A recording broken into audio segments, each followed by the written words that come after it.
क्या विडंबना है। और अनुदेशक हमारा उसको सहयोग कर रहा है, उसी को पैसा दे रहा है, सहयोग कर रहा है कि लीजिए आप जाइए इसको फंसाइए। बताइए क्या विडंबना। मैं तो देखा सर 12 बार जब एपीसीजी की बात कर रहे थे आप, 12 मई को एपीसीजी आए थे और 2 दिसंबर 12 मई 2022 को पहली बार एपीसीजी आए थे और 2 दिसंबर 2022 को आदेश आया और इस दौरान 12 बार सुनवाई हुई माननीय इलाहाबाद हाई कोर्ट में। और जो लोग कहते हैं कि विक्रम सिंह सिंगल में नहीं थे, डबल में नहीं थे, वो 12 बार में सिर्फ एक बार गए, एक बार। और हम लोग 12 बार में 12 बार पहुंचे, रात भर पूरी रात यात्रा करते थे। गोरखपुर से इलाहाबाद 300 किलोमीटर जाना, सुबह एपीसीजी को रिसीव करना 6 बजे स्टेशन पे, उनको लाकर होटल लाना, उनको नाश्ता पानी कराना, फिर 10 बजे लेकर कोर्ट पहुंचाना, फिर 2 बजे वापस लेके आना और फिर शाम को एपीसीजी को 10 बजे ट्रेन में बैठाकर फिर पूरी रात यात्रा करके गोरखपुर आना, सुबह 6-7 बजे पहुंचना और फिर विद्यालय जाना, फिर विद्यालय जाकर उन बच्चों के बीच रहना, उन बच्चों को पढ़ाना। तो 12 बार में 12 बार हम लोग गए सर।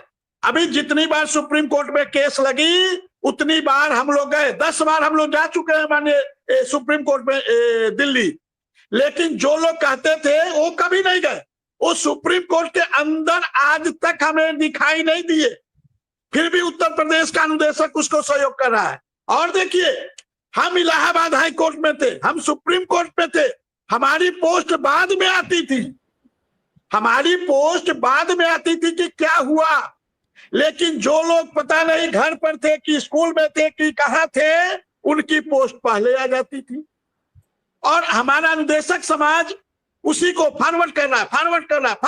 नहीं क्या, कम से कम पता तो करो कि विक्रम सिंह कह रहे हैं कि वो इलाहाबाद हाई कोर्ट है, तो पता। मैं तो कहता हूं अपने अनुदेशक साथियों को, आप विक्रम सिंह की बातों पे भरोसा मत करिए। यदि विक्रम सिंह कहते हैं कि वो लखनऊ गए हैं तो पता करिए कि वो लखनऊ हैं कि अपने विद्यालय में हैं कि घर में रजाई तानकर सो रहे हैं।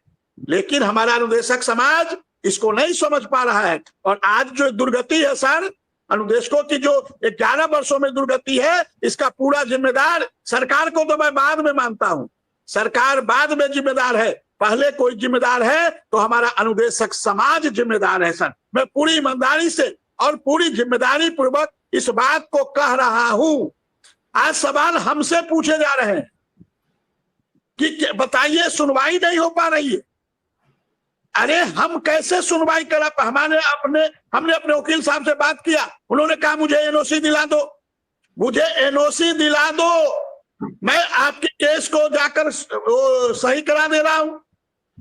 और यही वो लोग हैं सर जो एपीसीजी को वहां पर ले गए थे। आपके पास से 3 लोग गए थे, बिना मेरे जानकारी में गए थे और एपीसीजी को लेकर आए और उसके बाद एपीसीजी को का एनओसी इन लोगों ने उसमें खिलाफ दे दिया कि एपीसीजी हमारे खिलाफ नहीं, हमारे को केस में नहीं लड़ेंगे। मतलब जो लोग लेकर आए वो लोग कहे कि नहीं लड़ेंगे। अरे अब एपीसीजी को अनुदेशक समाज का दबाव था कि एपीसीजी को लाइए। अब मेरे सामने धर्म संकट था कि मैं कैसे ला पाऊं, मैं तो वहां पर था भी नहीं, मैं तो उस केस में था ही नहीं। फिर भी उन्होंने मुझे आइडिया दिया कि आप इंटरवेनर बनकर इस केस में प्रवेश करो और मैं इंटरवेनर बन के इस केस में प्रवेश, तो मैं धन्यवाद दूंगा इलाहाबाद के एक साथी को। इंटरवेनर हम लोग इस केस में प्रवेश किए और फिर हमने एपीसीजी को एनओसी दिया कि आप आइए हमारे केस को लड़िए। तो यहाँ तो मतलब समझ में 11 वर्षों के अनुदेशकों की जो इतिहास लिखा जाएगा ना सर। और जब द्वापर और त्रेता युग था, जब देवता लोग कोई यज्ञ करते थे तो उस समय भी कोई आकर उसमें हड्डी डाल देता था, कोई आकर खून डाल देता था। तो ये सब सर द्वापर त्रेता से चला आ रहा है और ये तो कलयुग है सर, ये तो कलयुग है, यहाँ तो कुछ भी संभव है। तो उत्तर प्रदेश के अनुदेशकों से यही आग्रह करूंगा कि अभी भी सही और गलत को समझो। अभी भी यदि सही और गलत को नहीं समझोगे तो अभी 11 साल हुए हैं, पता नहीं। अभी आप जौनपुर के साथी की बात कर रहे थे ना, रिटायर हो गया ना वो, भले वो दिव्यांग था, रिटायर तो हो गया, रिटायर हो गया ना। कितना दिन नौकरी किया उसने? मात्र 11 साल की नौकरी में वो रिटायर हो गया। अभी तो कई लोग होंगे। तो कहीं ना कहीं अभी भी समय है, अभी भी उत्तर प्रदेश के अनुदेशक इस बात को समझे कि कौन सही है, कौन गलत है, कौन हमारी लड़ाई को सही लड़ रहा है। और सही गलत का जिस दिन अनुदेशक फैसला करना जान गया, पहचान गया, उसी दिन अनुदेशक के किस्मत के द्वार खुल जाएंगे सर। अभी आपने 8 अक्टूबर को देखा ना, 25 रुपया का पैन छपवा के लोग घुस गए थे। 25 रुपया का पैन। आराम बात कर लूं, मैं समझ रहा हूं। एक तो सरकार भी राजनीति करती है, आप तो जानते हैं, और हमारा अनुदेशक भी राजनीति कर रहा है।